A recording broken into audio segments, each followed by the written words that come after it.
بسم اللہ الرحمن الرحیم۔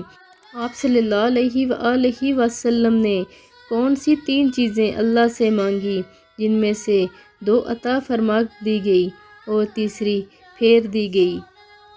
حضرت معاذ بن جبل رضی اللہ تعالیٰ عنہ فرماتے ہیں کہ رسول اللہ صلی اللہ علیہ وآلہ وسلم نے ایک روز طویل نماز پڑھائی۔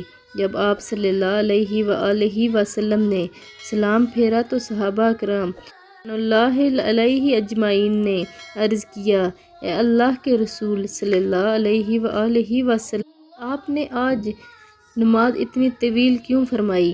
تو آپ صلی اللہ علیہ وآلہ وسلم نے رغبت اور ڈر کی نماز ادا کی، اللہ تعالیٰ سے اپنی امت کے حق میں 3 دعائیں مانگی۔ 2 تو مجھے اللہ تعالیٰ نے عطا کر دی اور تیسری پھر بھی میں نے اللہ تعالیٰ سے مانگا کہ سب پر کوئی غیر دشمن مسلط نہ ہو، اور اللہ تعالیٰ نے یہ عطا فرما دی۔ اور اللہ تعالیٰ سے یہ مانگا تھا کہ میری تمام امت ڈوب کر ہلاک نہ ہو، تو اللہ تعالیٰ نے مجھے یہ بھی عطا فرما دی۔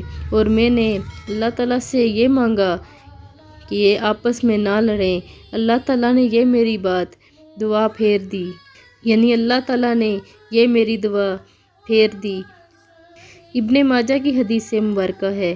آپ لوگوں نے اس حدیث مبارکہ کو آگے لازمی شیئر کرنا ہے، اور ابھی تک زینب ٹی وی کو سبسکرائب نہیں کیا تو سبسکرائب کر لیں۔